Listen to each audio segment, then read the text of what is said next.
question de l'autonomie, elle est effectivement un sujet de préoccupation depuis au moins 3 ou 4 décennies. Hein. Et la première chose qui me semble importante, c'est que l'autonomie, par principe, ça ne se décrète pas. Et d'autre part, l'autonomie, généralement, est assimilée trop souvent à l'individualisation des parcours d'apprentissage. Or, l'autonomie, c'est un dispositif qui se pense en amont, et surtout qui va considérer la dimension collective des apprentissages.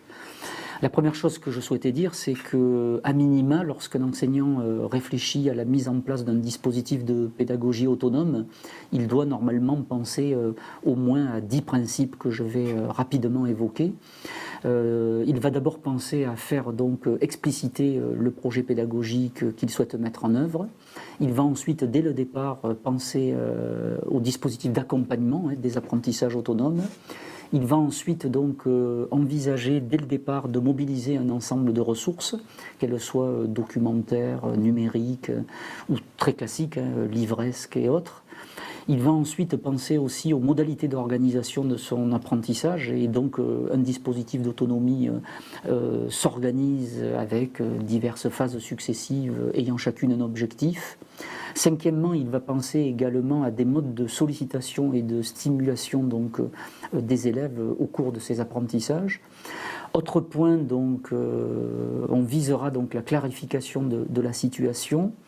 Également donc à éveiller à la recherche et à des dispositifs de recherche où généralement donc les élèves vont avoir un temps de recherche individuelle ou collective, notamment de ressources, de documents, de démarches. Le 8e point sera donc le fait régulièrement dans la programmation autour de l'autonomie de se recentrer sur les activités et les démarches qui ont été menées. J'aurais tendance à dire aussi un autre principe, c'est que l'autonomie, c'est une négociation sous forme d'un contrat pédagogique avec les élèves et avec le groupe d'élèves concernés. Et puis ensuite, bien entendu, dernier point, c'est d'envisager un ensemble de dispositifs d'évaluation multiples, avec d'une part de l'évaluation diagnostique avant même de commencer un projet orienté autonomie, ensuite des évaluations intermédiaires au fur et à mesure des apprentissages et de manière tout à fait classique, généralement un temps d'évaluation finale pour voir si effectivement on s'est rapproché de l'autonomie. Je conseillerais autour de ces questions notamment de lire des travaux assez anciens, mais qui sont quand même des travaux de référence dans le domaine, que sont ceux par exemple de Brunet ou de Grosjean. Le deuxième volet qui me semble être important pour atteindre l'autonomie de l'élève concerne ce que je me permettrais de qualifier une sorte de philosophie de l'apprentissage. Cette philosophie de l'apprentissage, elle repose selon moi donc autour de 7 objectifs que je vais rapidement énoncer et que vous trouverez donc dans le document qui accompagnera cette communication. Le premier objectif, c'est celui de s'effacer pour faciliter et développer l'initiative et la responsabilité de l'élève. Ce premier point est important. Un enseignant qui accompagne l'autonomie est généralement un enseignant qui accepte le principe de s'effacer au détriment donc du travail et de l'activité que va mener l'élève en toute autonomie. Le deuxième objectif, c'est celui d'encourager de manière perpétuelle l'aide, la coopération entre les élèves et finalement de repenser le positionnement entre l'enseignant et les élèves, où là aussi on rejoint cette idée d'effacement. Et le but est de créer les conditions optimales donc, pour favoriser cette coopération entre les élèves. Le troisième objectif, c'est celui d'être en permanence en écoute et d'intégrer progressivement les centres d'intérêt donc, des élèves.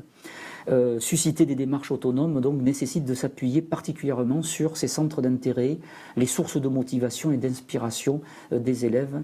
Je reviens notamment à la notion du travail malgré l'école qu'avait évoqué dans un de ses travaux donc, Nicolas Sambel. L'objectif 4, c'est celui donc de savoir s'adapter et de prendre en compte les besoins et les différences des élèves au fur et à mesure que le travail autonome se met en œuvre.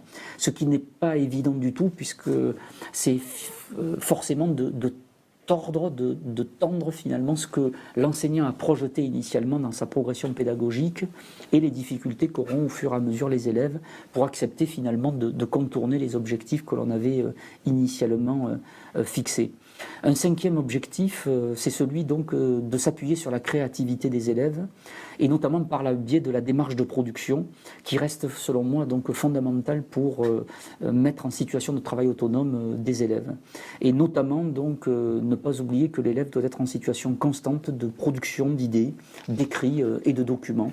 Et je pense même parfois à des travaux de redocumentarisation de ressources, par exemple, sur lesquels on aura fait travailler un groupe d'élèves. Le sixième objectif est celui donc d'organiser un ensemble de démarches auto-évaluatives tout au long du processus d'apprentissage autonome, avec des allers-retours constants où on va demander aux élèves ou aux groupes de mesurer, de doser, d'apprécier le travail réalisé en essayant systématiquement de se projeter et de voir finalement les éléments qui manqueraient et qu'il faudrait donc convoquer. Et puis le septième objectif, c'est celui de prendre en considération ce que j'appelle la dimension écologique et environnementale de tout apprentissage, c'est-à-dire notamment d'apprécier les potentiels d'information, les ressources mises à disposition dans la classe, et également d'apprécier les diverses temporalités du temps scolaire pour que l'élève puisse inscrire son projet finalement au-delà du temps présentiel. Alors le dernier point donc, que je souhaitais aborder, c'est celui de la nécessité pour chaque enseignant d'apprendre à repérer les styles cognitifs des élèves. Alors les styles cognitifs, ce sont les traits très larges que l'on peut rapprocher des traits classiquement définis en psychologie différentielle, bien que finalement le fonctionnement cognitif ne soit pas envisagé prioritairement sous l'angle de son efficience et des traits de personnalité. Je renvoie aux travaux de Michel Hutto. Alors on trouve tout un ensemble de travaux qui essaient de caractériser les styles cognitifs. Il y en a un premier qui est important, ce sont les travaux de Vinquin, notamment autour de la notion de dépendance ou d'indépendance à l'égard du champ, où généralement l'enjeu est d'essayer de repérer si l'élève est finalement sensible au contexte affectif et social dans lequel il se trouve, ou si au contraire finalement dans une logique d'apprentissage, il ne tient pas compte de ces environnements-là.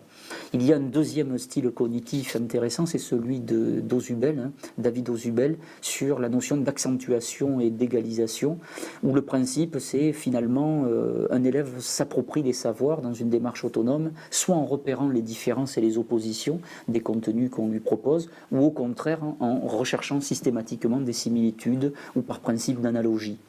Il existe d'autres styles cognitifs que je n'aborderai pas directement oralement, mais que vous aurez sur le document joint, qui notamment essaie d'identifier les principes d'apprentissage par impulsivité ou par réflexivité, ou également les comportements plutôt de producteurs ou de consommateurs de la part des élèves, ou ceux qui sont centrés plutôt sur une seule activité ou la pluralité d'activités.